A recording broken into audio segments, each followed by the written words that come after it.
இப்போ ஒரு பேரே வரலாறு அப்படின்னா அதுக்குள்ளே ஒரு ஹிஸ்ட்ரியே அடங்கியிருக்கிற ஒரு தன்மை அதுக்குள்ளே இருக்குல்ல. அதை எடுத்துகிட்டு போய் அந்த ஸ்டாருக்கு வைக்கும்போது அவரோட வாழ்வு ஆல்ரெடி அது மாதிரி இருக்குது. எனக்கு ஆலப்புறம் தமிழனுக்கு முதல்ல இருந்த ரெஃபரன்ஸ் வந்து பொதுவாக மனசுட்டாங்க டூடில் வந்து நல்லா இருப்போன்ற பாட்டு. ஸோ அதில் இப்போ நீங்கள் அந்த தாப்போன்னு விட்டுட்டேனே அப்படின்ற இடம் வந்து பெரிய மாரல் டைலமா இருந்தது எனக்குள்ள. இதை வந்து ஒரு சொல்லா நடுவில் வைக்கணுமா வேணாமாங்கிற நிறைய டைலமா எனக்குள்ள இருந்தது. முடிச்சுட்டு அடுத்த நாள் காலைல அவர் படிச்சுட்டு முதல்ல ஃபோன் அடிச்சார், இந்த பாட்டுக்கு உங்களுக்கு நேஷனல் அவார்ட் கிடைச்சா நான் ரொம்ப சந்தோஷப்படுவேன் அப்படின்னு சொல்லிட்டு. கில்லி ஏன் one of the greatest commercial cinema template அப்படின்னா what a fantastic super idea. I am glad நீங்க அது சொன்னதுல ஐ அம் வெரி ஹாப்பி. ஏன்னா ஒரு விதத்துல அது இன்னும் கொஞ்சம் அதிகமா ரசிக்க வைக்குது. நீ சிங்கம் தான்ற பாட்டு வைரலான ரீச் இருக்கிற பாட்டு. ஆனா அதுல ரீல் லெவல்ல என்ன ஹிட் ஆச்சோ அது மட்டும் தான் மக்களுக்கு தெரியும். கரெக்ட். அதுல வேற சில லைன்ஸ் கவனிக்கப்பட்டா நல்லா இருக்கும்னு எனக்கு தோணும். 26ல அவங்களும் உமாதேவியும் எழுதுனது வந்து எக்ஸ்ட்ராடினரி லிரிக்ஸ். அதுக்கு நேஷனல் அவார்டு கிடைச்சிருக்கணும். அது வந்து இன்னும் hundreds and hundreds of millions போயிருக்கணுங்கிறது என்னோட. நம்மள நிறைய பேர் ரசிச்சிருக்கோம். அதனால இந்த அவார்டு அது எதனால கொடுக்கப்படுது அப்படின்றது நமக்கு தெரிய மாட்டேங்குது.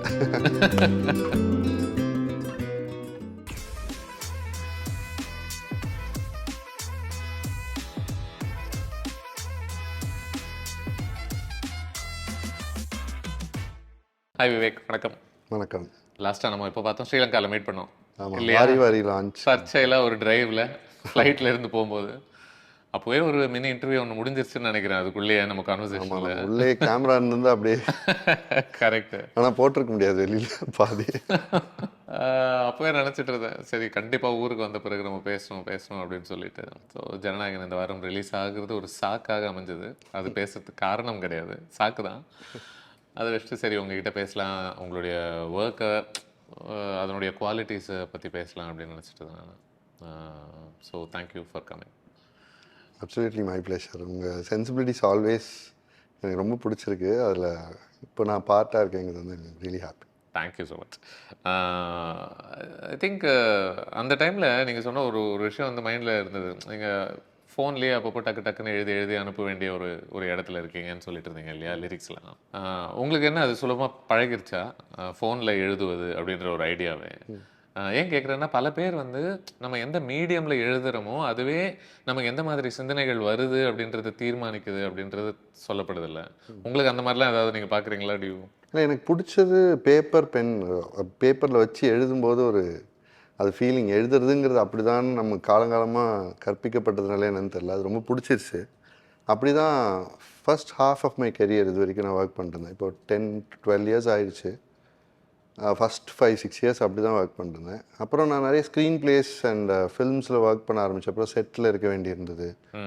அங்கே ஒரு டைமும் பேப்பர் பென் கேரி பண்ணிவிட்டு அது சம்டைம்ஸ் நம்ம நோட் மிஸ் பண்ணிடுவோம் எங்கேயாவது, அது வேணாங்கிறதுனால அப்புறம் ஃபோனில் டைப் பண்ணுற மாதிரி ஆயிடுச்சு. ஓகே. பட் எனக்கு பெரிய difference. But quality of poetry இதெல்லாம் எந்த விதத்துலையுமே இல்லை அப்படி தோணலை.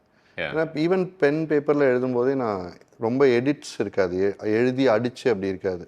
நிறைய யோசிச்சுட்டு எடிட்ஸ்லாம் முடிஞ்சதுக்கப்புறம் தான் ஃபேர் பண்ணுற மாதிரி தான் பொதுவாக எழுதுறது இருக்கும். நிறைய ஆப்ஷன்ஸ் அடிச்சு எழுதுது அந்த மாதிரி இருக்காது என்னோட ப்ராசஸ். ஏன்னா நம்ம ஒரு இமேஜ் சினிமாவில் கூட யாரோ ஒரு பென் பேப்பரில் எழுதுறாங்க அப்படின்னாலே குப்பை தொட்டியில் ஒரு 10-15 பேஜ் கசங்கி இருக்கும்ல. சில பேர் எழுதும்போது ஃப்ரீ ஃப்ளோவில் எழுதிக்கிட்டே இருப்பாங்களே மனசில் தோணுனதெல்லாம். அது ஒரு பியூட்டிஃபுல் ப்ராசஸ் தான். என்னோட ப்ராசஸ் அது இல்லை. ஜனநாயகத்தில் நீங்கள் 3 பாட்டு எழுதிருக்கீங்கன்னு நினைக்கிறேன், கரெக்டாக? 5. ஓ அப்படியா?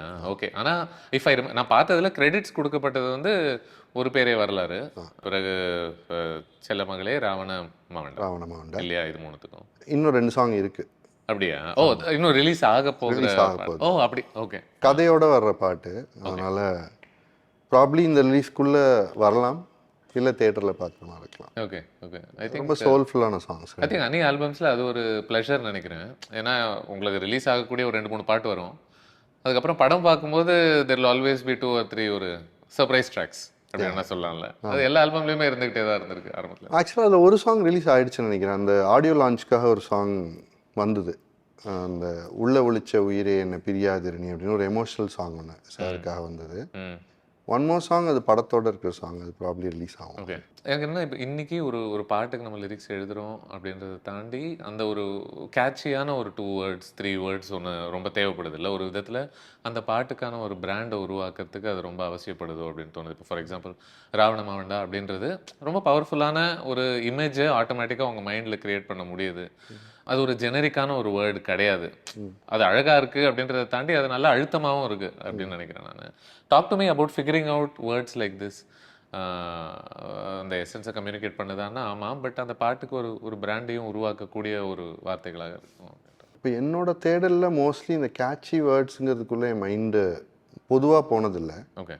புதுசான சொற்கள், இது வரைக்கும் கேட்காத சொற்கள், சவுண்ட்ஸ் ரொம்ப இன்ட்ரெஸ்டிங்காக இருக்கிற சொற்கள்ங்கிற தேடல் இருக்குது. அதை தான் கேட்சின்னு மீன் பண்ணுறாங்களான்னு எனக்கு தெரியல. ஆனால் இப்போ இந்த ஆல்பம் பொறுத்த வரைக்கும் ஃபார் எக்ஸாம்பிள் இப்போ கனிமாங்கிறது ஒரு கேட்சி வேர்டு தான். அதுக்குள்ள அந்த மாதிரி தேடலும் எனக்குள்ளே இருந்திருக்கு அப்படி போகிறது. ஆக்சுவலாக அது என்னோட வேர்டு இல்லை, சந்தோஷ் நான் வந்து டியூன்லேயே போட்டிருந்தாங்க. நான் அதுதான் பாட்டு பேராக இருக்கணுங்கிறத நான் சொன்னேன்.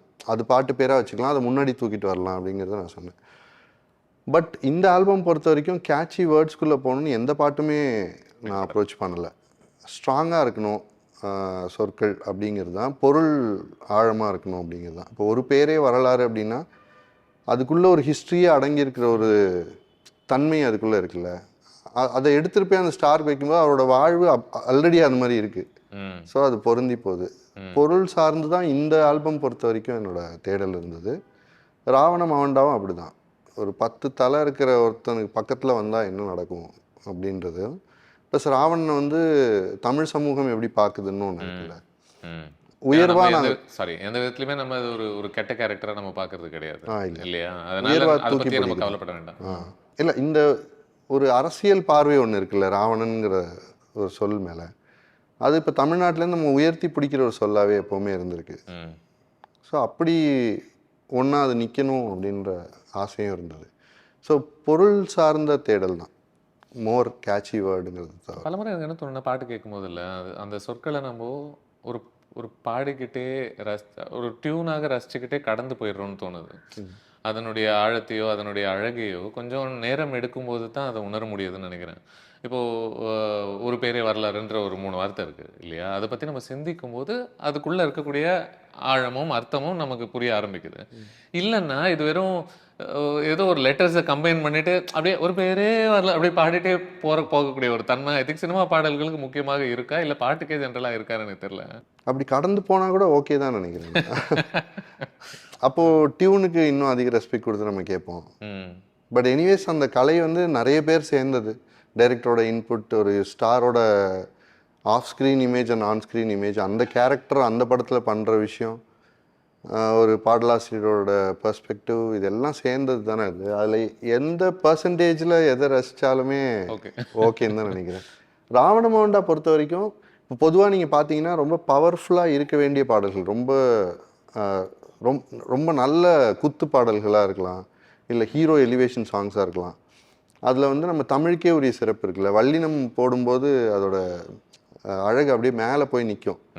இப்போ one of the best all time best குத்து சாங்ஸ்னால் அண்ணாத்த ஆடுறார் சொல்லலாம். நீங்கள் இப்போ அண்ணாத்த ஆடுறார் டு ரா ஒத்திக்கோ, அந்த அந்த சவுண்ட்ஸ் ஒத்திக்கோ அப்படின்றதுல கா எல்லாமே வல்லினம் அதிகமாக இருக்குல்ல, அந்த வல்லினம் கொஞ்சம் தள்ளி போனால் அந்த இடையின சவுண்ட்ஸ் வந்து பவர்ஃபுல்லாக இருக்கும்ல. அதனால அந்த ரா அப்படின்னு ஆரம்பிக்கும் போது பவர்ஃபுல் சவுண்ட் இருக்குது அதுக்குள்ள. ஓகே. பிறகு உணரக்கூடிய ஒரு ஒரு ஒரு அர்த்தமா பார்க்குறீங்களா, இல்லை இது ஒரு விதத்தில் இந்த கிராமர் தான் நிர்ணயிக்குதா எந்த சொற்களை பயன்படுத்தணுன்றது? எல்லா பாட்டுக்கும் நம்ம அப்படி போக மாட்டோம். சில பாட்டு வந்து இதே நிறைய பண்ணிகிட்டு இருக்கோம், ஸோ சாஃபன் பண்ணி ஒன்று பண்ணி பார்த்தா எப்படி இருக்கும், அந்த மாதிரி தாட் ப்ராசஸும் இருக்கும். இந்த இடத்துல டியூன் கேட்கும் போதே எனக்கு பயங்கர பவர்ஃபுல்லாக இருந்தது. நமக்கு சம்டைம்ஸ் டியூன் கேட்கும் போதே இது ஒர்க் ஆகுது அப்படின்னு தோணும்ல நமக்கு, டியூன் இஸ் மேஜிக்கல்னு. அப்போது அதுக்கு நம்ம ஃபைட் பண்ணணும். இப்போ இதுக்கு டிப்பிக்கலி உங்களுக்கு கொடுக்கப்படக்கூடிய ஒரு ஒரு டியூனாக என்னவா இருக்குது? ஃபார் எக்ஸாம்பிள் எந்த மாதிரி ஒரு சத்தம் மாதிரி உங்களுக்கு கொடுக்கப்படுது? இதுக்கு ஃபிகர் அவுட் வேர்ட்ஸ்ன்ற கான்செப்ட் தான் இல்லையா? ஆமாம், தாரர தரரா தத்தர தத்தர தரரா அப்படி ஒரு டியூன் இருக்கும். போகுது அப்படியும் போடலாம், ஏதோ ஒரு ரேண்டம் வேர்ட் போகணுன்னா. ஆமாம். பட் அந்த ரா வந்து நீங்கள் கொஞ்சம் ஸ்ட்ரெஸ் பண்ணி பாட முடியும் அந்த இடத்துல. ரைட். ஆமா போவை நீங்கள் நாக்கை டச் பண்ணி பாட முடியாதுல்ல போன்ற ஒரு சொல்ல ஆமா எழுத்த அது மாதிரி அந்த பாட்டோட பவருக்கு யூஸ் ஆகிற லெட்டர்ஸ் வந்து அதிகமாக யூஸ் பண்ணுவோம்.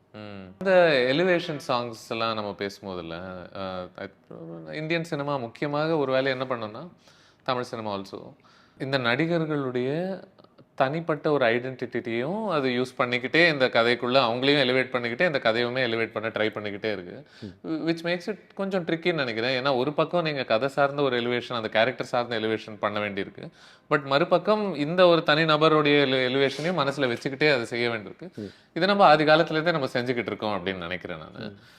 ஒரு லிரிக் ரைட்டராக இதனுடைய டைனமிக்ஸ் பற்றி டாக் டு மீ. ஏன்னா முக்கியமாக ஜனநாயகன் போல ஒரு படத்தில் அது அது ஒரு முக்கியமான ஒரு அங்கத்தில் உட்காந்துருக்கு, ஒரு இடத்துல உட்காந்துருக்குல்ல. கடைசி படம் ஒரு பக்கம் அவருடைய ஒரு தனிப்பட்ட ஒரு அரசியல் வாழ்க்கையை கொஞ்சம் முன்னாடி வைக்கிற மாதிரி ஒரு படமாக அமையணும், பாடல்களாக அமையணுன்றதும் இருக்கு.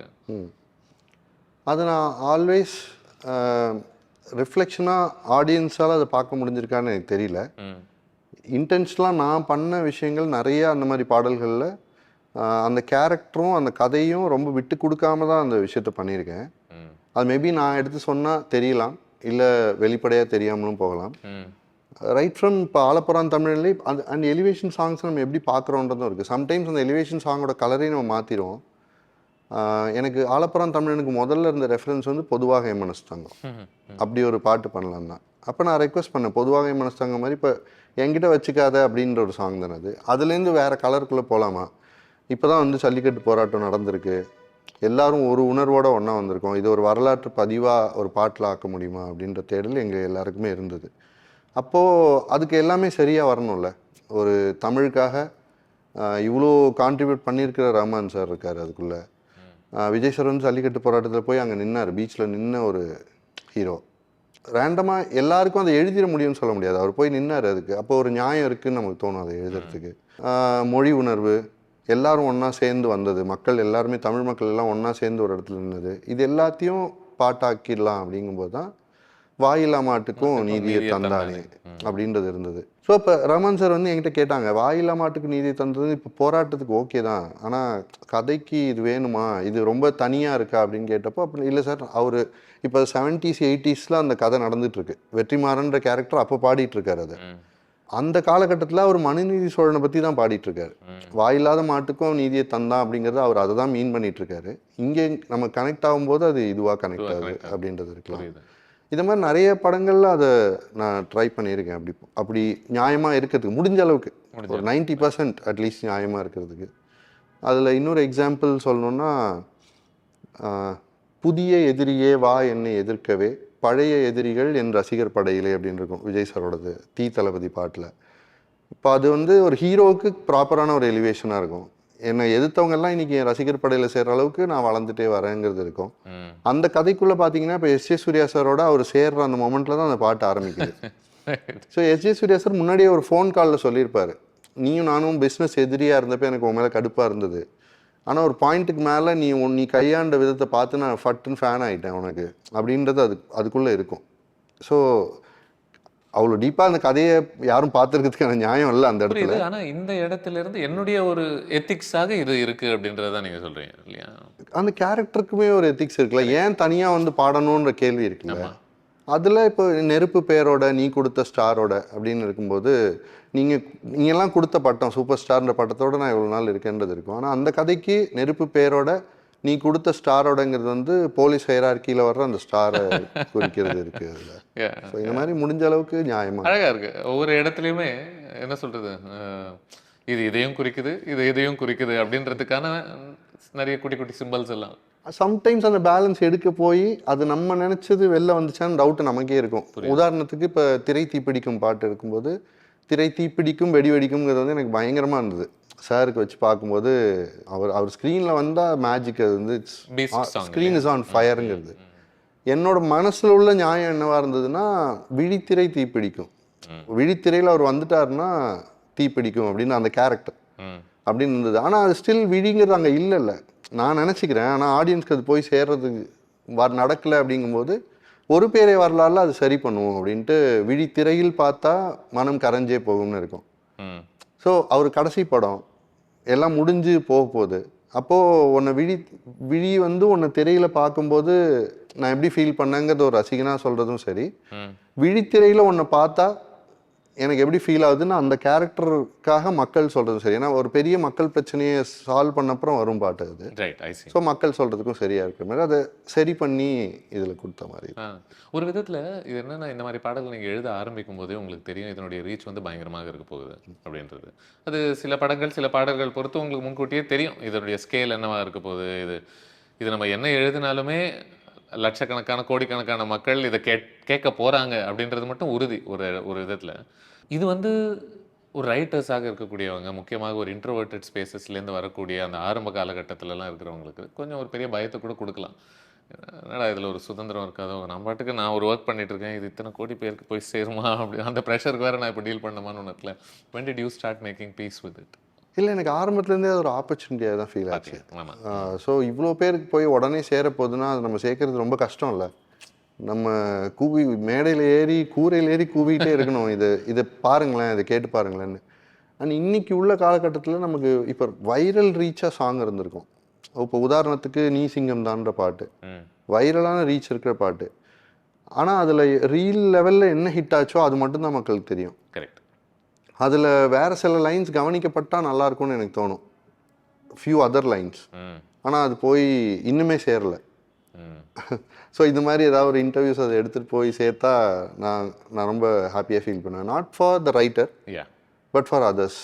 அது ஒரு சின்ன பீஸ் கிரியேட் பண்ணி. இப்போ ஈவன் ஐ திங்க் சித்தால உனக்கு தான் ஆல்சோ நீங்கள் எழுதின பாட்டு இல்லையா, அதுவுமே எனக்கு ஞாபகம் இருக்குது. ரீலில் பரவலாக ஒரு 2 லைன்ஸ் 3 லைன்ஸ் மட்டும் ஸ்பெசிஃபிக்காக மாறி மாறி சர்க்குலேட் ஆகிக்கிட்டே இப்போ அன்பு தருவாளேன்றது. ஆமாம் கரெக்ட். பட் அதை கொஞ்சம் நம்ம ரசிக்க ஆரம்பிக்கும் போது கவனிக்க ஆரம்பிக்கும் போது ஈவன் எனக்கு நீங்கா நிழல் உனக்குத்தான் அப்படின்ற ஒரு லைன் இருக்குல்ல, எனக்கு ரொம்ப பிடிக்கும்.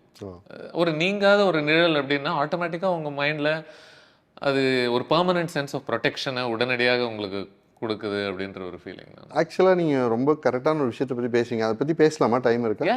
ஓகே. ஸோ இப்போ சந்திக்கா மலர் அப்படின்னு இருக்குன்னா தமிழில் ஒரு முக்கியமான இலக்கண குறிப்பு இருக்குது, ஈறுகெட்ட எதிர்மறை பெயர் எச்சம் அப்படின்றது. ஸோ இப்போ சந்திக்காத மலர் அப்படின்னு இருக்குன்னா சந்திக்காதங்கிறது முற்று பெறுது, அங்கே ஈறு கெட்டுருச்சு, தாங்கிறத எடுத்துட்டோம், நம்ம சந்திக்கா மலர்னு ஆயிடுச்சு. இப்போ சந்திக்கும் மலர் அப்படின்னு போட்டிருந்தோன்னா உடன்பாட்டு பொருள், சந்திக்கும்ங்கிறது உடன்பாட்டு பொருள், சந்திக்கா அப்படிங்கிறது வந்து எதிர்மறை பொருள். ஸோ எதிர்மறை, ஈறு கெட்டுருச்சு, ஈறு கெட்ட எதிர்மறை, பெயர் வந்து மலருங்கிறது, அதுக்கான அந்த எச்சம் இந்த வினை. ஸோ ஈறுகட்ட எதிர்மறை பெயர் எச்சம்ங்கிறத வச்சே எழுதுனது சந்திக்கா மலர், நீங்கா நிழல், ஆறாமழை அப்படின்றது எல்லாமே. ஸோ இப்படிப்பட்ட இலக்கண குறிப்பு இருக்குங்கிறது நிறைய பேருக்கு தெரியலனாலும் பாடல் போய் சேர்ந்தது மகிழ்ச்சி. இல்லை, நமக்கு அது ஃபார்மலாக ஸ்ட்ரக்சரலாக உணர்றோமோ இல்லையோ, ஆனால் அதனுடைய அழகுத்தன்மை உடனடியாக உணர முடியுதுன்னு நினைக்கிறேன் நான். அது போதுமானது. எல்லாருக்கும் இந்த இலக்கணம் தெரிஞ்சிருக்கணும் இல்லை, ஆனால் இந்த இலக்கணமும் தெரிஞ்சிருச்சுன்னா தமிழ் எவ்வளோ அழகானது சுவையானதுங்கிறதும் நிறைய பேருக்கு தெரியும். இப்போ எனக்கு நீங்கள் இதை பற்றி பேசுறதுனால எனக்கு என்ன ரொம்ப இன்ட்ரெஸ்டிங்காக படுது உங்கள் ஒர்க்கை பொறுத்து அப்படின்னா, நீங்கள் ஆங்கில சொற்களை நான் பயன்படுத்த மாட்டேன் அப்படின்ற இடத்துல நீங்கள் அப்ரோச் பண்ணுறது கிடையாது. இன்ஃபேக்ட் பல பாடல்களில் நிறைய ஸ்ட்ரீட் லாங்குவேஜை நீங்கள் பயன்படுத்துகிறீங்க, நிறைய அதாவது ஒரு பியூரிட்டி அப்படின்றத நான் கட்டி காப்பாற்றணும் அப்படின்ற ஒரு இடத்துலேருந்து அந்த பாடல்கள்லாம் எழுதப்படாத மாதிரி தான் எனக்கு தோணுது. ஸோ அது வந்து என்ன சொல்கிறது, ஒரு கட்டாயத்தின் காரணமாக செய்யக்கூடிய வேலைகளாக பார்க்குறீங்களா, இல்லை அது நான் முழுமையாக இதுவுமே ஒரு மொழியினுடைய அழகு ஏதோ ஒரு விதத்தில் பிரதிபலிக்குதுன்ற ஒரு இடத்துல பார்க்குறேன்? ஏன் அது எப்படி கன்வே ஆகுதுன்னு எனக்கு தெரியல. என் மனசுலேருந்து நான் பியூரிட்டி ஆக்சுவலாக காப்பாற்றுறதுக்காக பண்ணுறதுன்னு நான் நினைக்கிறேன். உதாரணத்துக்கு இப்போ எல்லா படங்கள்லேயும் நான் பாடல் எழுதிட்டுருக்கேன், எல்லா விதமான கம்போசர்ஸ், எல்லா விதமான கதைகளுக்குள்ளேயும். அதில் எல்லா கேரக்டருக்கும் ஒரே மாதிரி பாடல்களை நான் எழுத முடியாதுன்னு எனக்கு தோணும். ஒரு கேரக்டரும் ஒரு மொழி பிரதிபலிப்புக்குள்ளே இருக்கும், அவங்களோட புரிதல், மொழி புரிதல் ஒரு இடத்துல இருக்கும், அவங்க பேசுகிற சொற்கள் வந்து இதுவாக இருந்தால் சரியாக இருக்கும் அப்படிங்கிறது இருக்கும். அதை பொறுத்து தான் என்னோட மொழி தேர்வு நடக்குது அப்படின்னு தோணும். உதாரணத்துக்கு இப்போ எங்கிருந்தாலும் வாழ்க அப்படிங்கிறது வந்து ஒரு பியூட்டிஃபுல் சாங், நம்ம காலங்காலமாக கொண்டாடின ஒரு பாடல், அந்த பாட்டு வாழ்க. அதோட வேற ஒரு வேர்ஷன்னா நாங்கள் பண்ண இந்த டூடில் வந்து நல்லா இருப்போன்ற பாட்டு. ஸோ அதில் இப்போ நீங்கள் அந்த தாப்போன்னு விட்டுட்டேனே அப்படின்ற இடம் வந்து பெரிய மாரல் டைலமா இருந்தது எனக்குள்ள. இதை வந்து ஒரு சொல்லா நடுவில் வைக்கணுமா வேணாமாங்கிற நிறைய டைலமா எனக்குள்ள இருந்தது. இப்போ ஒரு கலையை காப்பாற்றணுன்ற ஒருத்தனுக்கும் மொராலிட்டியை காப்பாற்றணுங்கிற ஒருத்தனுக்குமான சண்டையாகவே அது ரொம்ப நேரம் நடந்துகிட்டே இருந்தது எனக்குள்ள. அந்த டைம் 50-50லே ரொம்ப நேரம் ட்ராவல் பண்ணாலும் கலையை காப்பாற்றுற இடத்துல போய் நம்ம விழுந்துடுறோம். அந்த சொல்ல போடும்போது அது இன்னைய பாட்டாக மாறுது. ஆமாம், இல்லைன்னா இதை எந்த ஈரால வேணாலும் கொண்டு போய் வைக்க முடியும். இன்னைக்கு பயன்படுத்துகிற இன்னைக்கு இப்போ ஒருத்தன் ஃப்ரஸ்ட்ரேட் ஆனால் சொல்கிற ஒரு மொழிக்குள்ளே அது இருக்குது அப்படின்னு. ஒரு விதத்தில் நீங்களுமே அந்த சண்டையில் தாப்போன்னு விட்டீங்கன்னு நினைக்கிறேன். ஆனால் முக்கியமான விஷயம் சந்தைக்காக விடலை, கலைக்காக விட்டது தான். புரியுது. அதில் இன்ஃபேக்ட் ஈவன் நீ ஆச்சும் அப்படின்ற ஒரு வார்த்தையை யூஸ் பண்ணுறதா இருக்கட்டும், அதெல்லாம் கூட வெரி என்ன சொல்கிறது, சராசரியாக நம்ம கேள்விப்படாத வார்த்தைகள் நினைக்கிறேன் பாடல்களில். ஏன்னா அந்த பியூரிட்டி பற்றி நான் பேசினது அதான். ஒருத்தன் இயல்பாக பேசும்போது அவன் என்ன பேசுவான்றது ஒன்று இருக்குல்ல. இப்போ மனிதனில் வந்து அந்த அழகழகான்ற பாட்டு, அவள்ங்கிற பாட்டு ஒரு பெரிய ஹிட் ஆச்சு. அதில் எனக்கானவளே நீ தான் கிட்ட வரியா, தெரிஞ்சா செஞ்சேன் மன்னிப்பே கிடையாதா. இப்போ நீங்கள் சித்தால இப்போ சொன்ன பாட்டுக்கும் அந்த இலக்கண குறிப்போட எதுகை மோனையோட அமைஞ்ச பாட்டுக்கும் இதுக்கும் சம்மந்தமே இருக்காது. ஏன்னா அவன் மனசில் உள்ள அவன் அந்த இடத்துல ஒரு குறிப்பிட்ட புரிதல் உள்ள ஒரு வக்கீலாக காட்டப்படுற ஒருத்தன் அவ்வளோ இயல்பான ஒரு விஷயத்தை தான் பேசுவான். அவனுக்குள்ள கவித்துவமாக அரேஞ்ச் பண்ணுற தன்மையெல்லாம் இல்லை, ரொம்ப ஹார்ட்ஃபெல்ட்டாக அவன் மனசில் உள்ளதை பேசிகிட்டு இருக்கான். நான் என்ன தெரிஞ்சா செஞ்சேன், எனக்கு மன்னிப்பே கிடையாதா, விட்டுறேன் அப்படின்னு பேசுகிற இடத்துல இருக்கிறது ரொம்ப பியூராக எனக்கு ஃபீல் ஆகும். இப்போ அப்படி பார்க்க போனால் அப்போ சித்தாவுடைய ஒரு ப்ரொட்டாகனிஸ்ட்டுமே பயங்கர தமிழ் பேசக்கூடிய ஒரு ஆள் கிடையாது. பட் அப்படி இருந்தாலும் சினிமா பாடல்களை முக்கியமாக எந்த மாதிரி இடத்துல யூஸ் பண்ணதுன்னா அது ஒரு அந்த கேரக்டருடைய லாங்குவேஜை தான் அது சித்தரிக்கணும்ட்டு இல்லை, அவனுடைய ஃபீலிங்ஸை நாங்கள் எங்கள் மொழியில் கம்யூனிகேட் பண்ணுற ஒரு 5 நிமிஷமாக அது இருந்துட்டு போகட்டும் அப்படின்ற ஒரு ஃபேண்டசி ஸ்பேஸ்லையும் சில முறை ஆப்ரேட் பண்ணது இல்லையா. எந்த மாதிரி பாடல்கள் வந்து இது கரெக்டாக அந்த கேரக்டர் பேசுகிற மாதிரி அமையணும், பட் இது அந்த படம் அந்த இயக்குனர் அந்த கேரக்டரை பொறுத்து பேசுகிற மாதிரி அமையணும் அப்படின்ற பாகுபாடு எப்படி நீங்கள் அந்த படத்தில் நீங்கள் அந்த படம் போயிட்டே இருக்கும்போது ஒரு இடத்துல அந்த அவள்ங்கிற பாடல் வரும். ஸோ அந்த கேரக்டர் பேசுகிற மாதிரி நியாயமாக இருக்கணுங்கிற முனைப்பு நமக்கு அந்த இடத்துல இருக்கும். சித்தால நாங்கள் ஒரிஜினலாக அதை பிளான் பண்ணதே ஒரு ப்ரோமோ சாங்காக தான், அது படத்துக்குள்ளே இருக்கிறதாவே இல்லை. புரியுது. ஸோ அப்போ நான் வந்து நல்ல தமிழ் கொடுப்போம் அந்த இடத்துல, நமக்கு வந்து அந்த ரெஸ்ட்ரிக்ஷன் எதுவும் இல்லை. ஸோ என்னோட சாய்ஸ்குள்ளே இருக்கும்போது ஈவன் கார்குழல் கடவையை எழுதும்போதுமே அந்த ரெஸ்ட்ரிக்ஷன் எனக்கு இல்லை. ஏன்னா அது படத்தில் இங்கே தான் வரப்போகுது, இப்படி தான் பாட்டு வரப்போகுதுன்ற டெசிஷனோட பண்ணப்பட்ட பாட்டு இல்லை. ஸோ நான் என்னடி மாயாவி படத்துக்குள்ளே வருது, நான் அதை புரிகிற ஸ்பேஸில் வைக்கிறேன், எல்லாரும் எடுத்துக்கிற சந்தைத்தன்மையோடு வைக்கிறேன். கார்குழல் கடவையோ கொஞ்சம் எக்ஸ்ட்ரா எடுத்துகிட்டு போகலாம், கொஞ்சம் கொஞ்சமாக மக்களை அங்கே கூட்டு போகிற முயற்சியாக தான் அதை நான் பார்த்தேன். ஆனால் லேட்டர் அந்த பாட்டு ரொம்ப நல்லா இருந்ததுக்கப்புறம் அவங்க டைட்டில் கார்ட்லேயும் யூஸ் பண்ணாங்க. புரியுது.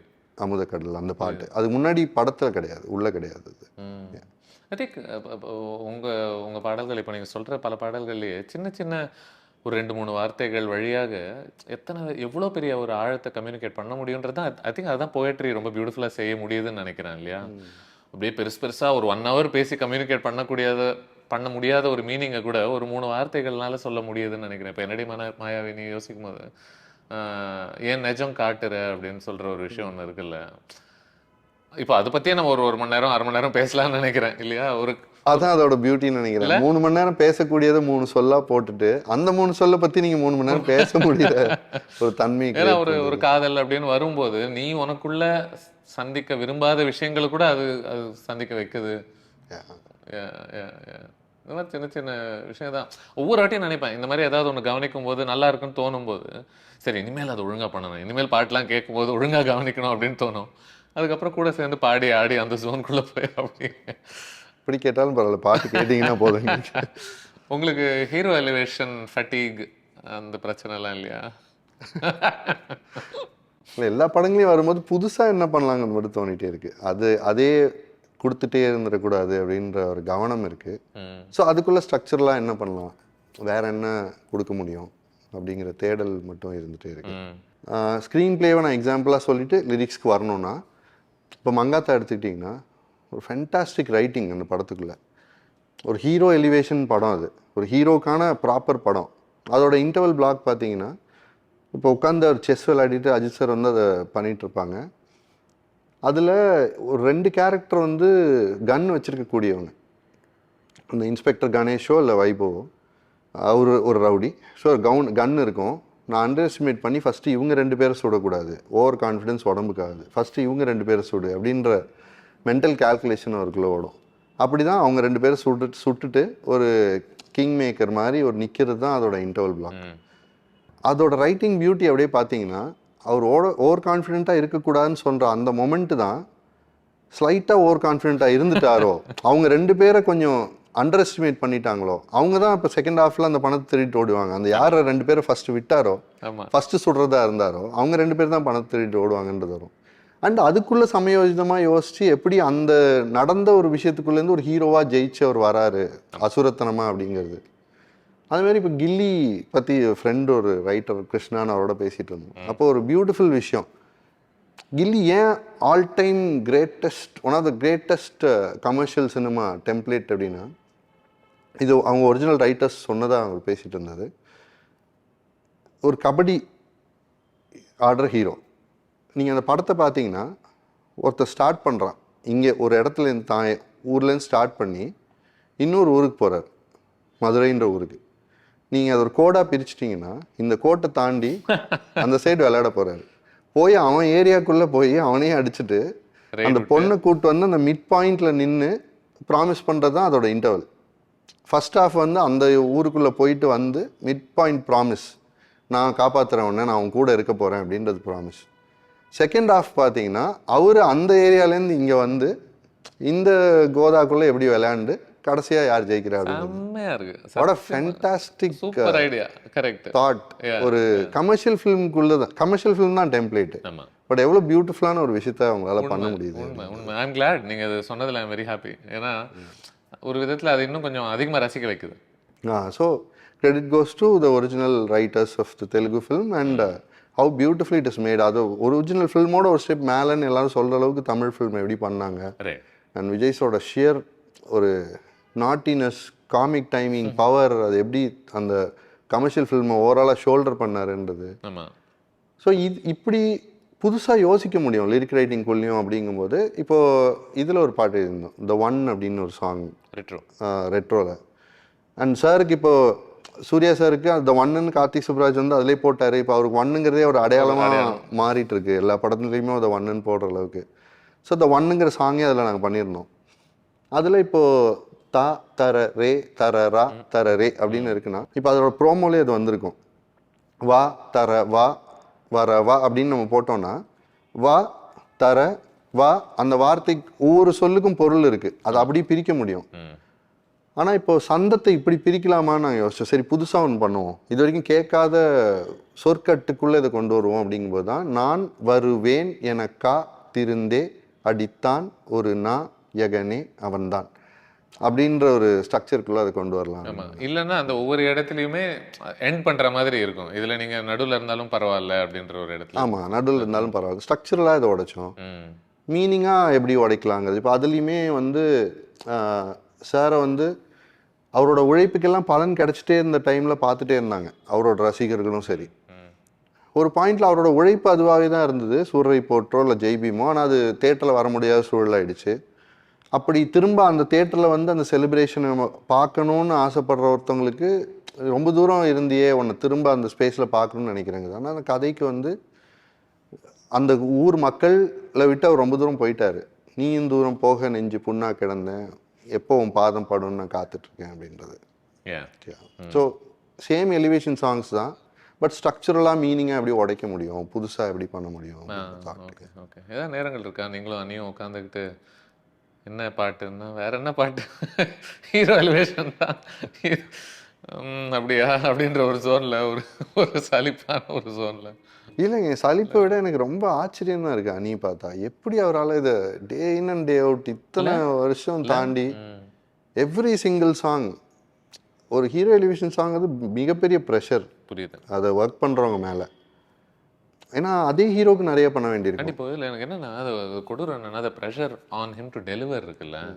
அதாவது நீ இத்தனை வருஷமாக இத்தனை பாட்டு கொடுத்துருக்க, இந்த அளவுக்கு ப்ரெஷர் இந்த ஹிஸ்ட்ரி ஆஃப் தமிழ் சினிமா யாராவது ஃபேஸ் பண்ணியிருக்காங்களா எனக்கு யோசிக்க போனால் எனக்கு தெரில. இங்கே நீ ஒரு பாட்டு, ஒரு எலிவேஷன் சாங்கோ, ஒரு ஆல்பமோ உனக்கு ஒர்க் ஆகலைன்னா காத்துக்கிட்டு இருக்கிற மாதிரி ஒரு ஃபீலிங் ஒன்று இருக்குல்ல. அவ்வளோதான் முடிஞ்சு போச்சு அப்படின்னு சொல்கிறதுக்கு ஏதோ வெயிட் பண்ணுற மாதிரியே ஒரு feeling. But I still love how each time something ஒரு ஒரு புது ஆல்பம் வரும்போது, ஒரு எலிவேஷன் சாங் வரும்போது, அதுக்குன்ற ஒரு தனி குவாலிட்டி ஒன்று இருக்குது, அதுக்குன்ற ஒரு தனி ஃபீலிங். எலிவேஷன் தான் ஃபீலிங், பட் அப்படி இருந்தாலும் அந்த அந்த சாங் அது வந்து மறுபடியும் கார்பன் காப்பீஸ் மாதிரி தோணலைன்னு நினைக்கிறேன். இன்ஃபேக்ட் நான் இப்போ ரீவிசிட் பண்ணிட்டு இருந்தேன் சம் ஆஃப் ஹிஸ் ஆல்பம்ஸ் பாட்டெல்லாம் கேட்கும்போது இட் வாஸ் லைக் இது எல்லாமே வேற வேற மாதிரி இருக்கு. நீங்கள் எப்படி அவ்வளோ சுலபமாக ரொம்ப ஜட்ஜ் பண்ணி ரீசெண்டாக ஒரு மீம் கூட பார்த்தேன். பார்த்துட்டு ஓ இந்த படத்துக்கு எலிவேஷன்னா இது இந்த மாதிரி தான் இருக்கும், வந்துட்டான்டா போயிட்டான்டா இந்த மாதிரி தான் போட போறாரு அப்படின்ற மாதிரி அது ஒதுக்குறது ஒன்று இருக்குல்ல, அது எனக்கு நியாயமாகவே படலை அந்த இடத்துல. அதனால இல்லைங்க, what is done is magical. ரொம்ப கஷ்டமான ஸ்பேஸில் அவர் ஒர்க் பண்ணிகிட்ருக்காரு ஒவ்வொரு நாளும். ஏன்னா நீங்கள் ரொம்ப புதுசாக ஒரு விஷயத்தை கொடுக்கும்போது அதுலேருந்து ஆடியன்ஸ் அவைவாக நின்றுவாங்க. என்ன எனக்கு புரியல இது என்ன அப்படின்ற இடத்துல நின்றுவாங்க. நீங்கள் ஏற்கனவே அவங்களுக்கு பழக்கப்பட்ட விஷயத்தையே கொடுக்கும்போது இதுதான் நான் கேட்டேனே வேற என்ன அப்படின்றது கேட்பாங்க. ஸோ இது ரெண்டுத்துக்கும் நடுவுலையே ஒரு தினம் தினம் வேலை செய்யணும் எல்லா ஆல்பம்ஸ்லேயும். அப்படிங்கும்போது வந்து அவர் போய் உட்கார்ற கதைகளும் அந்த தன்மையோடயே இருக்கிறதுனால நிறைய படங்கள் கரெக்ட். ஸோ ரொம்ப டிஃபிகல்ட் அந்த ஸ்பேஸில் ஒர்க் பண்ணுறது. அது ஒரு தரையும் அடித்து ஹிட் கொடுத்து இதில் எத்தனை கதைகள் உங்களுக்கு புது புது இடங்கள் கொடுக்குதுன்னு தெரியல இல்லையா? கதைகளே இடங்களை கொடுத்தாலுமே அல்டிமேட்லி அந்த இன்ட்ரோ சாங்ன்றதோ இல்லை ஒரு ஃபைட்டில் வர சாங்குங்கிறதோ சிமிலர் ஸ்பேஸ்க்குள்ளே விழுந்துருது. இப்போ நான் வாழையில் ஒர்க் பண்ணுறேன்னா வேறு சுச்சுவேஷன்ஸ்க்கு வேலை செஞ்சுட்ருப்பேன். அதே மாதிரி மேற்கு தொடர்ச்சி மலையில் வேலை செஞ்சேன்னா வேறு சுச்சுவேஷனுக்கு ஒர்க் பண்ணிருப்பேன். அப்படி ஒரு சுச்சுவேஷன் வந்தே இருக்காது இது வரைக்கும். ஆனால் இது அப்படி இல்லைல்ல, ஒரே மாதிரி சுச்சுவேஷனுக்கு வேலை செய்கிறோம்ல. உங்களுடைய favourite one of your most favourite situations என்ன? இந்த மாதிரி நம்ம எலிவேஷன் சினிமா பொறுத்த வரைக்கும் இது ஒரு டிப்பிக்கலான ஒரு இடத்துல உட்கார்ல எனக்கு ரொம்ப பிடிச்சது இந்த பாட்டு அப்படின்ற மாதிரி தான் ஞாபகம் இருக்கும். ஆலப்புறம் தமிழ்னே சொல்லலாம். அது வந்து நான் சொன்ன மாதிரி பொதுவாக எம்என்எஸ் தங்கம் தான் அதோட ரெஃபரன்ஸாக இருந்தது. அப்போ இதை மாதிரி ஒன்று பண்ணலாமா அப்படின்னு கேட்டப்போ ஒரு டைரக்டரோட விஷன் பாருங்கள். அவர் அதை சுற்றி நிறைய யோசிச்சு வச்சுருப்பார்ல, இது பண்ணும் இது பண்ணும் இது பண்ணணும். அது எல்லாத்தையும் இன்னும் செகண்ட் கம்ப்ளீட்டாக ஷிஃப்ட் பண்ணிவிட்டு இதுக்கு உழைக்க ரெடி ஆகணும்ல. இப்போ அதுக்கு நம்ம தமிழ் பற்றி எழுதுகிறோன்னா ஒரு பாரதியார் இருப்பார். அதில் செட் டிசைன்லேருந்து நீங்கள் அந்த கலர் இதை போட்டுட்டு சார் மட்டும் இப்படி நிற்கிறதுலேருந்து ஒவ்வொரு ஃப்ரேமுக்கும் உழைக்கணும்ல. அதுக்கு வேறு உழைப்பை போடணும். நீங்கள் வேறு ஒன்று கன்சீவ் பண்ணி வச்சுருப்பீங்க, அதுக்கு உழைச்சிருப்பீங்க. அது எல்லாத்தையும் மொத்தமாக ஸ்க்ராப் பண்ணிட்டு வேறு ஒன்றுக்கு உழைக்கணும்ல. அது பண்ணதுனாலே அந்த சாங் வந்து ஒரு நார்மல் எலிவேஷன் சாங்லேருந்து ஒரு ஆல்மோஸ்ட் லைக் ஒரு யுகத்திற்கான பாடல் மாதிரி ஒரு தன்மையோட மாறிடுச்சு. ஸோ அதுக்கு வந்து ஆக்சுவலி அவர்களுக்கு தான் நன்றி சொல்லணும். நீங்கள் நிறைய டக்குன்னு யோசிக்கும் போது விஜய் அவர்களுக்கு நீங்கள் பல பாடல்கள் எழுதியிருக்கீங்க, நிறைய எலிவேஷன் பாடல்கள், நிறைய சாங். ஐ திங்க் உங்களுக்கு இருக்கிறதுலே ரொம்ப கஷ்டமான பாட்டு மட்டையாக இருந்திருக்கும்னு நினைக்கிறேன்ல. நிறைய மியூசிக் வரும் மட்டை. அது ஆக்சுவலாக என்னாச்சுன்னா நாங்கள் ஒரு சாங் பண்ணிட்டோம் அந்த சுச்சுவேஷனுக்கு. பண்ணி முடிச்சு அந்த சாங் வந்து எனக்கு ரொம்ப பிடிச்ச சாங் அது. ஓகே. பட் அகைன் அந்த சாங் டியூனு லிரிக்ஸோட வேறு எதாவது யூஸ் பண்ணுவாங்களா இல்லை அந்த டியூன் மட்டும் வேறு எதுவும் யூஸ் பண்ணுவாங்களான்னு தெரியல. அதனால் என்னால் இப்போ அதை பாடி காட்ட முடியாது. பட் எனக்கு ரொம்ப பிடிச்ச சாங் அது. ஆனால் அது ஃபார் சம் ரீசன்ஸ் லாஸ்ட் மினிட்ல அது வேணான்ற முடிவு எடுக்கப்பட்டுருச்சு. வேண்டாம், இது வேற மாதிரி இன்னும் கொஞ்சம் ஹை எனர்ஜியோட ஒரு பாட்டு போகலாங்கிற டெசிஷன் வந்து லாஸ்ட் மினிட் டெசிஷன் அது. ஸோ இப்போ சாங் கொடுத்தாவனும் ஒரு 20 minutes தான் டைம் இருக்குது. ஃபோன் பண்ணி யுவன் சார் சொன்னாங்க, இந்த மாதிரி ஒரு ஸ்ட்ரக்சர் மட்டும்தான் இருக்குது, இதுக்குள்ளே என்ன பண்ண முடியும்னு பாருங்கள் அப்படின்னு சொல்லிட்டு வச்சுட்டாங்க. நான் ஃப்ளைட் எடுக்கிறேன், அடுத்த ஒரு 1 hour எனக்கு ஃப்ளைட்டு. ஆனால் ஃப்ளைட்டு உள்ளே போயிட்டேன்னா அதுக்கப்புறம் யுவன் சாருக்கு ஏதோ கான்சர்ட்டுக்காக போகிறாங்க துபாய் சம்திங், அவங்களுக்கு ஒரு 4 hours ஏதோ ஃப்ளைட்டு. ஸோ அந்த 20 minutesக்குள்ளே நான் பாட்டை கொடுத்தா தான் நான் என்னோடய ஃப்ளைட் டைமுக்குள்ளே அவங்க அதை ரெக்கார்ட் பண்ண முடியுன்ற ஒரு சுச்சுவேஷன். ஸோ 20 minutes தான் இருந்தது அந்த பாட்டை பண்ணுறதுக்கு. நான் போய் அந்த செக்யூரிட்டி செக் பண்ணிவிட்டு இருங்க அந்த கேப்பில் நான் பண்ணுறேன். இல்லை அதுக்குள்ளேயும் ஒரு சின்ன கவித்துவத்தை கொண்டு ட்ரை பண்ணோம். என்ன நட ஏறி வராஜனுக்கா, கண்ணதாசன் சொன்ன பொண்ணு கண்ணு முன்னே இருக்கா அப்படின்றது. மன்மதனே அம்பெடுத்து தன்னை குத்தி கிடக்கான். மன்மதன் ஜென்ரலாக அம்பெடுத்து யார் மேலேயாவது விடுவான். அவரோட அழகை பார்த்து வேணாம் இது நமக்கே இந்த காதல் வாயப்பட்டா பரவாயில்லையே அப்படின்னு நினச்சி தன்னை குத்திக்கிட்டான் அப்படின்ற இடத்துல. இப்போ கிரியேட்டிவாக வேலை செய்யணும்னா இந்த மாதிரி இடத்துல தான் வேலை செய்ய முடியும். எனக்கு இந்த மாதிரி சூழல் அமையணும், சத்தம் இருக்கக்கூடாது, இந்த மாதிரி தான் நிறைய பேர் சொல்லி நம்ம பார்த்துருக்கோம் இல்லையா. கண்டிஷன்ஸ் ஓரளவு கொஞ்சம் ஆப்டிமலாக இருந்தால் தான் நான் இமேஜினேட்டிவாக யோசிக்கிறதுக்கான ஒரு இடமா எனக்கு அமையணும். நீங்கள் சொல்கிறது பார்த்தா உங்களுக்கு அந்த மாதிரி ரெஸ்ட்ரிக்ஷன்ஸ்லாம் எதுவுமே இல்லைன்னு நினைக்கிறேன்ல. எனக்கு சுத்தமாக இல்லை, அது மாதிரி எதுவுமே இல்லை. அண்ட் இருக்க முடியாதுங்கிறத நான் ஒரு பாயிண்ட்டுக்கு மேலே புரிஞ்சுட்டேன். ஏன்னா நான் நிறைய சாங்ஸ் எழுதுகிற, ஐ மீன் சில பேர் வந்து டைம் எடுத்து ஒரு சாங் எழுதுவாங்க, அது குவாலிட்டி ரொம்ப நல்லா பியூட்டிஃபுல்லாக ரிஃப்ளெக்ட் ஆகும். நான் ரொம்ப ஃபாஸ்ட்டாக அடுத்தடுத்த சாங்ஸ் எழுதுகிற ஒரு ஸ்பேஸ்க்குள்ளே வந்துட்டேன் என்ன அறியாமல். ஏன்னா நோ சொல்ல எனக்கு கொஞ்சம் தயக்கம். அது எப்படி நோ சொல்கிறது அப்படின்றதுல இல்லை எழுதிடுவோம், ஐயோ அவங்களும் கேட்குறாங்களே, இது மாதிரி எழுதி எழுதி எழுதி அது ஒரு பழக்கமாகவே ஆயிடுச்சு. அப்படி எழுதும்போது எனக்கு இதெல்லாம் நார்மல் ஆயிடுச்சு. பட் அப்படி ஸ்பேஸ் எடுத்து எனக்கு டிஸ்டர்பன்ஸ் இல்லாமல் எழுதணும்னு நினைக்கிறவங்களையும் நான் ரெஸ்பெக்ட் பண்ணுறேன். பண்ணுறீங்க, ரைட். உங்களுக்கு இந்த இவ்வளோ வெரைட்டிஸ் ஆஃப் சாங்ஸ் எழுதும் போதில் தனக்குன்ற ஒரு அடையாளத்தை உருவாக்கிக்கணும்னா யூஸ்வலி ஒரே விஷயத்தை திரும்ப திரும்ப நீங்கள் பண்ணிட்டு இருக்கும்போது அது வெற்றி அடையும் பொழுது ஓ இதுதான்ப்பா இவர், இதுதான் இவர் அப்படின்ற ஒரு அடையாளம் ரொம்ப சுலபமாக உருவாக்க முடியுது. இப்போ உங்கள் ஒர்க்கு பார்க்கும்போது தெர் இஸ் இன்க்ரெடிபிள் வெரைட்டி. ஒரு பக்கம் பார்த்தா இதில் ஒரு கவித்துவம் இருக்குது, தமிழ் புலமைன்னா அதுக்கான பாடல்கள் இருக்குது. இன்னொரு பக்கம் பார்த்தா ட்ரெண்டியான ஒரு ஸ்பேஸ்க்குள்ளே ஆப்ரேட் பண்ணக்கூடிய ஒரு பாடல்கள் இருக்குது. அப்போது விவேக்னா யாரு அப்படின்ற ஒரு ஒரு ஒரு ஒரு என்ன சொல்கிறது, இது படங்களுக்கும் இயக்குநர்களுக்கும் ரொம்ப பிரயோஜனப்பட்டாலுமே ஒரு பொது புத்தியில விவேக் அப்படின்ற ஒருத்தர் இப்படிதான் மனசுல ஞாபகம் வச்சுக்கணும் அப்படின்ற மாதிரி ஒரு இடம் உருவாக்குறது கொஞ்சம் கடினமா அதனாலன்னு கேட்குறேன். நான் அதுக்கு ஹானஸ்ட்டாக சொல்லணுன்னா, நான் அந்த ஸ்பேஸை விட நான் ரொம்ப மதிக்கிற ஸ்பேஸ் வந்து அந்த கேரக்டர் பக்கத்தில் நான் இருக்கேன்னா, எழுதிட்டு இருக்கிற கேரக்டருக்கு இப்போ ரொம்ப நெருக்கமாக என்னால் போக முடிஞ்சுதா, அவங்களோட மன போராட்டத்தையோ இல்லை ஒரு அந்த மன உணர்வையோ என்னால் ரெஃப்ளெக்ட் பண்ண முடிஞ்சுதாங்கிறதுக்குள்ளே தான் என்னோட தேடல் இருக்குது. ஸோ அண்டு அதை நான் ரொம்ப முக்கியமாகவும் பார்க்கல. என்னோட பேர் தனியாக நின்று ஒன்றா மாறணும் அப்படிங்கிறத விட ஒரு ஆர்ட் பண்ணுறோம், அது ரொம்ப ஹார்ட்ஃபெல்ட்டாக பண்ணணும் அப்படிங்கிற தேடல் தான் அதிகமாக இருக்குது. அதனால தான் எனக்கு இப்போ வாழையில் எழுதின பாட்டு வந்து நான் வாழ்ந்த வாழ்வே கிடையாது. அது இல்லாதப்போ அந்த வாழ்வை கொஞ்சமாவது என்னால் பிரதிபலிக்க முடிஞ்சுது, ஒரு ரயில் விட போலாமால பிரதிபலிக்க முடிஞ்சுது. அப்படிங்கும்போது இன்னும் ஞாபகம் இருக்குது எனக்கு மாறி, ஏன்னா மாறி வாழ்ந்த வாழ்க்கை அது, அவர் பட்ட கஷ்டம். நான் இதில் நிறைய இருந்துட்டேன், கருப்பி மாதிரி பாடல்களுக்குள்ளலாம் நான் இருந்துட்டேன். இந்த பாட்டில் நான் இருக்கவே விரும்பலை, இது என் பெர்ஸ்பெக்டிவே வேணாம் இதுக்கு. நான் இந்த படம் முடியும் போது ரொம்ப முக்கியமான ஒன்று சொல்லி ஆறுதலோடு அவங்கள வெளியே அனுப்பணும்னு நினைக்கிறேன் ஆடியன்ஸை, பரியரும் பெருமாளில். அதனால் நீங்கள் டிசைட் பண்ணிக்கோங்க, இந்த பாட்டை நான் உள்ளே வரமாட்டேன் அப்படின்னு டெலிபரேட்டாக அவர் சொல்லிட்டு போனார். அப்புறம் நான் பாட்டை எழுதி முடிச்சாச்சு. அன்றைக்கி நைட்டே உட்காந்து ஒரு ஐடியா நானும் சந்தோஷமாக கிராக் பண்ணி பாட்டை முடிச்சிட்டோம். முடிச்சுட்டு அடுத்த நாள் காலைல அவர் படிச்சுட்டு முதல்ல ஃபோன் அடித்தார், இந்த பாட்டுக்கு உங்களுக்கு நேஷ்னல் அவார்டு கிடைச்சா நான் ரொம்ப சந்தோஷப்படுவேன் அப்படின்னு சொல்லிட்டு.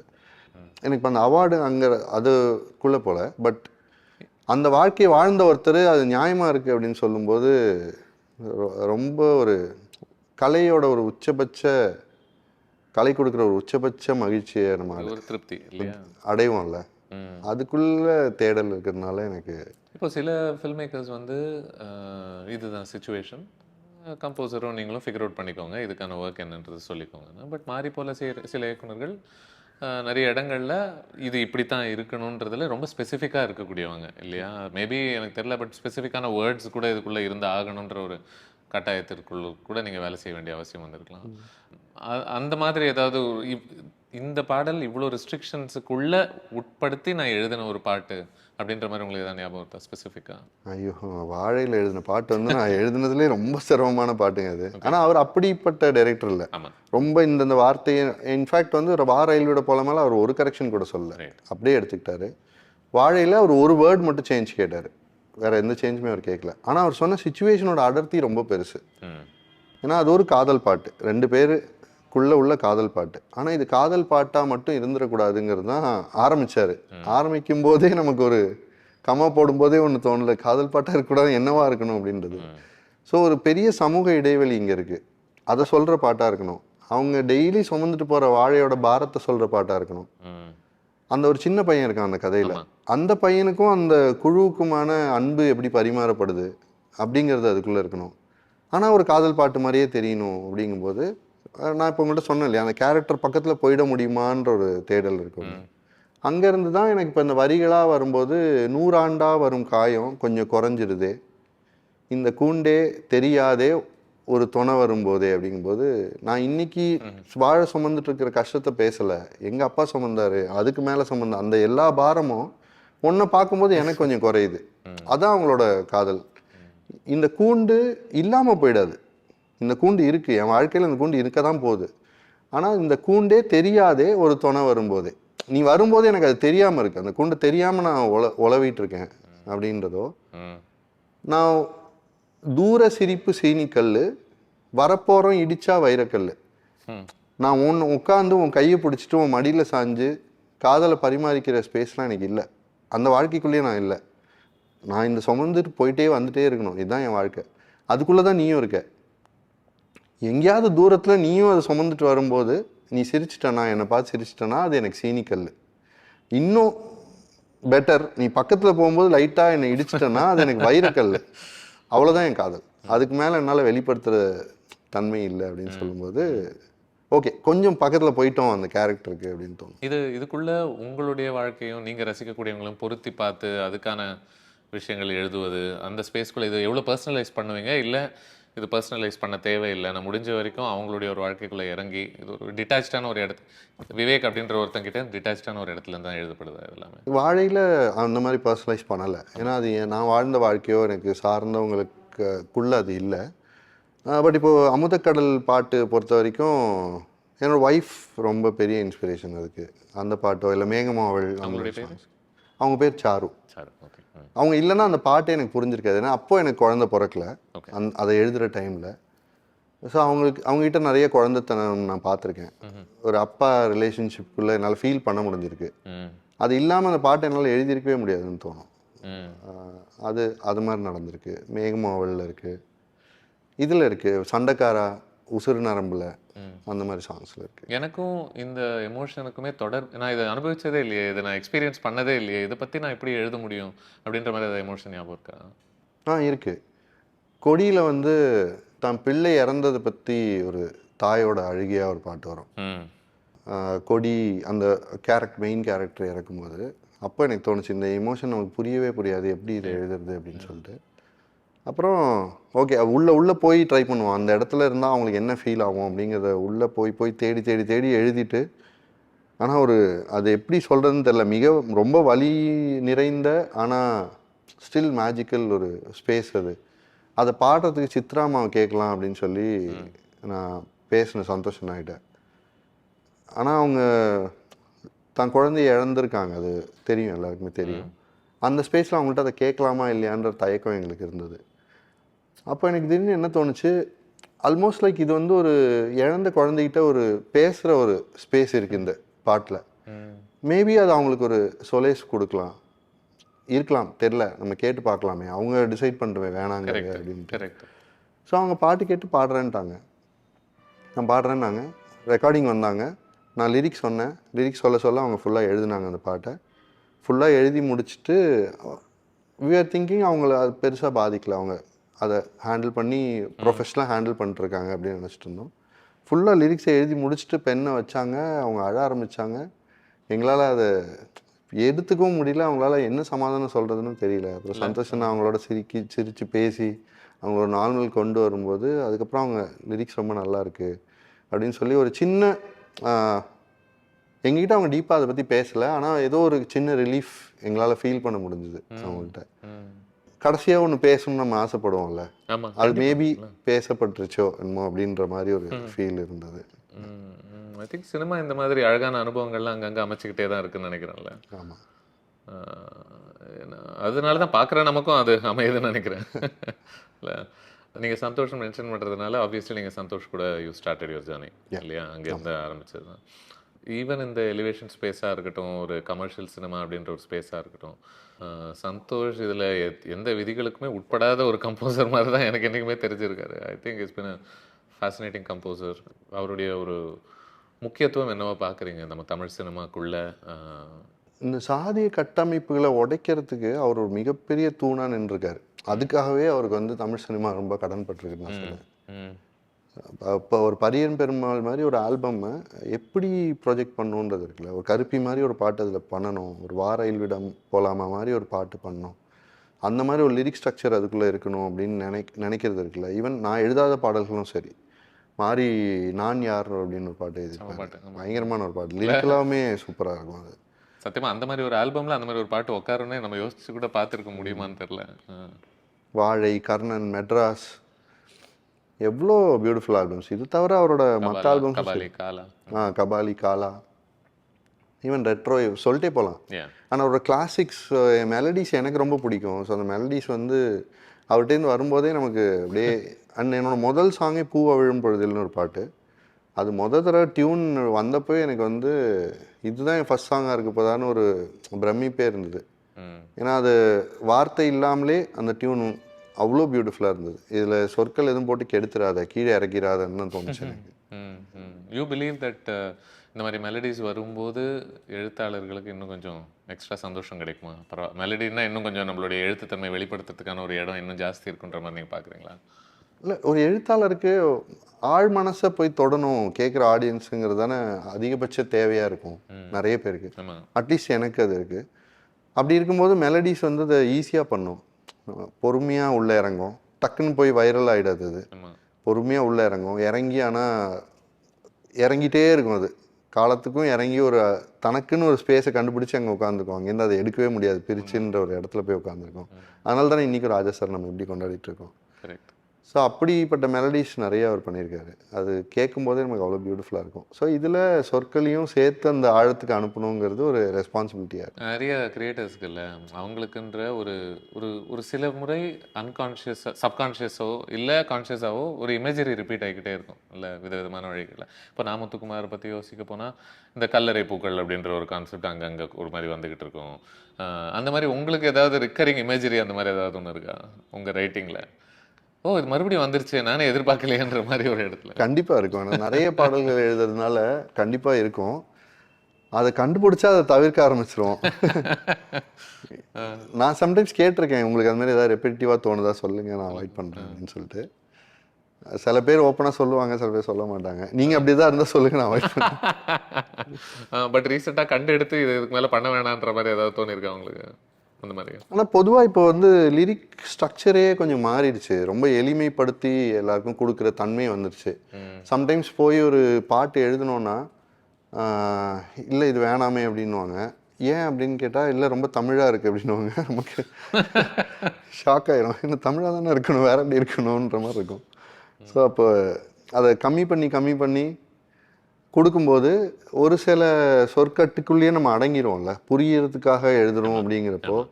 அப்போது மீனிங்குமே அதுக்குள்ளேருந்து புது மீனிங்கை நம்ம தேட ஆரம்பித்தாலுமே ஒரு பாயிண்ட்டுக்கு மேலே அதுலேருந்தே இருக்கும். இந்த கண்ணை பார்த்து நீ தான் என் உயிர், இதை தாண்டி எழுத முடியாத ஒரு பவுண்டரி இருக்கும்ல, அந்த பவுண்டரிக்குள்ளே வரும்போது அந்த ஃபீலிங் வந்திருக்கு எனக்கு.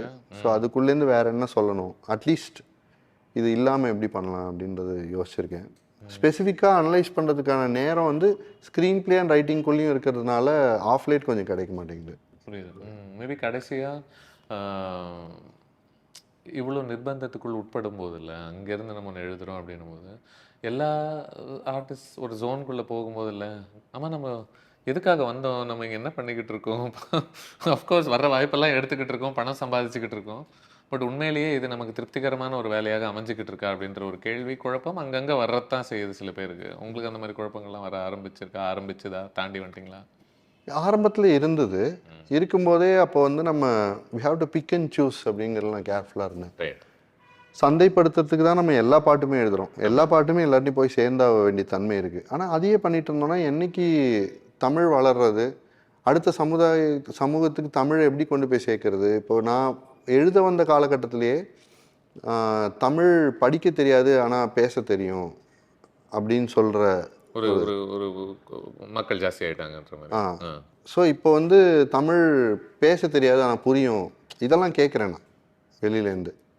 அப்போது ரொம்ப கன்சர்ன் அதிகமாகுது. அப்போ நம்ம தமிழை கொண்டு போய் சேர்க்கணும் அப்படிங்கும்போது முடிஞ்சளவு முயற்சி எடுக்கிறோம். வேறு பாட்டில் இப்போ உதாரணத்துக்கு என்னை இழுக்குதடி அப்படின்னு ஒரு பாட்டு வந்தது, காதலிக்க நேரம் என்னை இழுக்குதடி அந்த பாட்டு. ஸோ அதோட ஹுக்கை நான் சிம்பிளாக வச்சுக்கிட்டேன், என்னை இழுக்குதடி. இதில் நீங்கள் ரொம்ப உங்கள் மூளையை செலவு பண்ணி தேடுறதுக்கான லிரிக்ஸாக அது இருக்காது. ஆனால் முன்னாடியும் பின்னாடியும் ரொம்ப முக்கியமான விஷயங்களை பேசுகிற ஒரு பாடம். உதாரணத்துக்கு இப்போ இலக்கியத்துலேருந்து வரணும்னா பசலை அப்படின்னு வரும், பசலை நோயில் விழி பகலாக அப்படின்ட்டு. ஸோ பசலைன்னா என்ன, ஒருவேளை அந்த சாங் ஹிட் ஆயிடுச்சுன்னா இது என்னன்னு பார்க்க வாய்ப்பு இருக்குல்ல. அது ஹிட்டே ஆகாத ஒரு ஹுக்கை நான் கொடுத்துட்டேன்னா பெருசாக போய் சேராத ஒரு ஹுக்கை கொடுக்காம பொறுமையாக அவங்கள அங்கே கூப்பிட்டு போவோம். வா அப்படின்னு கைப்பிடிச்சி நிறைய இழுக்காம. பேருக்கு ழாவே வராது. ஸோ அந்த பாட்டு பாடுறதே கஷ்டமா இருக்கும்னு நினைக்கிறேன். அங்கேயே பிரச்சனைனா என்ன பண்ணுறது தெரியல. தமிழ்லேயே ழா இருக்கும்போது. ஸோ பசலைங்கிறது வந்து தலைவன் பிரிவால் வாடி தவிக்கும் போது காதலை அடையிற ஒரு நிலை. அது வந்து வெளிரி போயிடும் அவங்க உடம்புன்னு சொல்லுவாங்க, ஒரு காம நோயின்னு சொல்லுவாங்க. ஓகே. ஸோ பசலை நோயில் விழி பகலாக, விழி வந்து பகல் மாதிரி வெள்ளையாயிடுச்சு, எனக்கு வெளிரிடுச்சு அப்படின்றதோ, இல்லை கருவிழி காரண பெயரோ அப்படின்னு இருக்கும். இப்போ காரண பெயர்னா மதி அப்படின்னு ஒருத்தருக்கு பேர் இருந்ததுன்னா, ஒரு பொண்ணுக்கு பேர் இருந்ததுன்னா அவங்க ரொம்ப மதியோட இருக்கிறவங்க அப்படிங்கிறது காரணமாக வச்சுருக்காங்க. அவங்க பாரு அறிவாக இருக்காங்க, மதின்னு பேர் வச்சுருக்காங்க.